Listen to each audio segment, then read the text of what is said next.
بەڕێوەبەراتی چاودێری و گەشەپێدانی کۆمەڵایەتی سلێمانی پڕۆژەی خێزانی جێگرەوەی پێکهێناوە بۆ پێدانی ئەو منداڵانەی لە خانەی بێسەرپەرشتان یان نەوجەوانانن بەو خێزانانەی دەیانەوێت ببنە خاوەنی یەکێک لەو منداڵانە.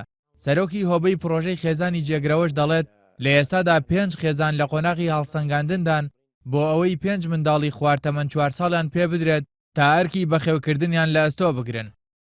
خۆشبەختانە ئێستا ئێمە لە مەرحەلەی ناونووسکردنی 5 خێزان بووینەتەوە لە مەرحەلەی هەڵسەنگاندن و هەڵسەنگاندنی خێزانەکان ئاین.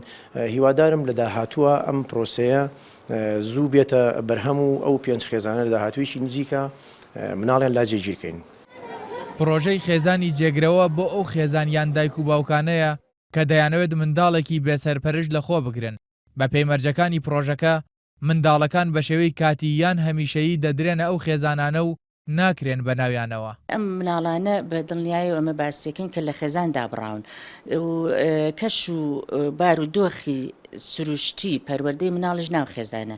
بێشک ئێمەش بە دوای ئەوەیە ئەگەڕین کە لە ئەم مناڵانە لە ناو خێزانە پەروەردەبن، چونکە هیچ بەدیلێک نییە بۆ خێزان کە با بڵێن تاویزی ئەو مناڵانە باتۆ لە ڕووی سۆزداری و خۆشەویستی و بارودۆخی ئاسایی پەروەردەی مناڵەوە. پێش پڕۆژەی خێزانی جێگرەوە لە ڕێگەی دادگای نەوجەوانانەوە ئەو کارە ئەنجام دراوە و منداڵان دەکران بە ناوی خێزانە نوێکانیانەوە. ئەوەش تەنها بۆ ئەو منداڵانە بوو کە تەمەنیان لە خوار 4 ساڵەوە بوو بێدایک و باوک بوون. تا ئێستا لە دادگای نەوجەوانان 297 داواکاری بۆ لە خۆگرتنی منداڵ پێشکەش کراون و 50 منداڵ دراون بۆ خێزانانەی کە بە پێی ڕیزبەندی ناویان نووسراوە. مانای نییە تۆ دایک و باوچێک بێ داوای مناڵ بکە و 3-4 مناڵی هەبێت و زۆرینەی ئەوانی کە دێنە لامان باوەڕتان بێت لە ژوورەکەمانە وەک گریان دەگرین مناڵی نییە ئێمە بیدەین بە و بۆ یەکە ئێمە لەم کاتی ئێسادا پێمان باش ئەوانی کە مناڵیان نییە ئەو منداڵانە بدەین بۆ ژن و مێردانە یا ئەو دایک و باوکانی کە خیواخوازم مناڵگرنەوە بیدەین بەوان.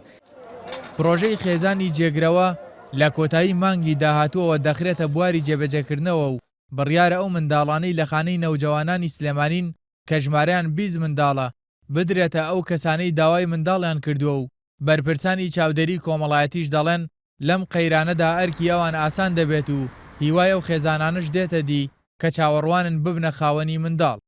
کارزان تاریقێن ئارتی سلێمانی.